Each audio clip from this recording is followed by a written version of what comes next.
Subscribe and share my channel Sudarsana. ఓం శ్రీకృష్ణ పరబ్రహ్మణే నమః. శ్రీ గురుభ్యో నమః. శ్రీమద్భగవద్గీత 18వ అధ్యాయము మోక్ష సన్యాస యోగము 67వ శ్లోకము. శ్రీ భగవాన్ ఉవాచ ఇదం తే నా తపస్కాయ నా భక్తాయ కదాచన న చ శుశ్రూషవే వాచ్యం న చ మాం యోభ్యసూయతి. ఇదం తే నా తపస్కాయ నా భక్తాయ కదాచన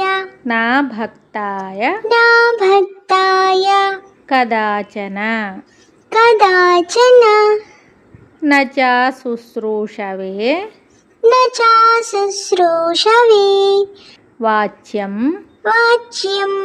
వాచ్యం న చ మాం యోభ్యసూయతి. ఇదం తే నా తపస్కాయ నా భక్తాయ కదాచన న చ శుశ్రూషవే వాచ్యం న చ మాం యోభ్యసూయతి. ఈ శ్లోకమునకు భావము భగవానుడు చెప్తున్నాడు, నీకు బోధింపబడిన ఈ గీతాశాస్త్రమును తపస్సు లేని వానికి గాని భక్తుడు కాని వానికి గాని వినుటకిష్టము లేని వానికి గాని నన్ను దూషించువానికి గాని ఎన్నడూనూ చెప్పదగినది కాదు. ఈ గీతాశాస్త్రమును ఎవరికి బోధింపరాదో ఈ శ్లోకమున తెలియజేయబడింది.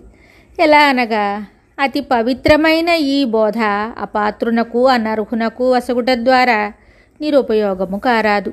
అహంభావము గర్వము హృదయమున బాగుగా తాండవించినప్పుడు జనులకి బోధ చేసినను వారి మనస్సునకు ఎక్కదు, మురికి గుడ్డకు రంగు పట్టదు. కావున వినయ విధేయతలు భక్తి సేవాది భావములు మొదలగునవి ఉన్నవారికే ఈ గీతాశాస్త్రమును బోధింపవలను గాని తదితరులకు కాదని భగవానుడు చెప్పారు. ఇట్టి అమూల్యమగు బోధ అనర్హుల చేతిలో పడినచో నిష్ప్రయోజనమైపోవునుగాన అట్టి స్థితిని ఎవరునూ కలుగజేయకుండుటకు గాను గీతాబోధ చివర ఇట్టి హెచ్చరిక చేయబడినది. తపస్సు లేని వారికిని భక్తి లేని వారికిని శుశ్రూష చేయని వానికిని భగవంతుని నిందించు వానికిని ఈ గీతాశాస్త్రమును బోధింపరాదని ఇక్కడ తెలుపబడింది. ఇచ్చట తపస్సు అనగా పాపములను హృదయ మాలిన్యమును తప్పింపచేయుటయే అగును. లేక ఈ సంసార బంధము నుండి ఎప్పుడు తప్పించుకుందామా అను తీవ్ర పరితపన అని కూడా చెప్పవచ్చును. అట్టి ఉత్కట పరితపన గలవారికి పరమార్థ బోధ ఏది చెప్పినను బాగుగా వంటబట్టును. ఇచ్చట శుశ్రూష అనగా గురుసేవ, పెద్దల సేవ, భగవత్ సేవ అని చెప్పవచ్చును. లేక శ్రవణము చేయుటకు కుతూహలము అని కూడా చెప్పవచ్చును. కదాచన అని చెప్పుట వలన ఇచ్చట సుగుణములు లేని వారికి ఏ కాలమందును గీతాశాస్త్రమును ఉపదేశింపరాదని భగవానుడు హెచ్చరిక చేశారు.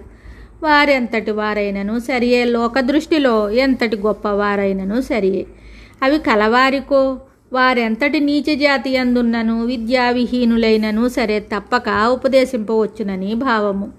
అపాత్రులకు అనర్హులకు అసూయాపరులకు దైవ విద్వేషులకు నాస్తికులకు బోధింపబడినచో అధ్యాత్మ విద్య సత్ఫలితములను కలుగజేయజాలకుండును.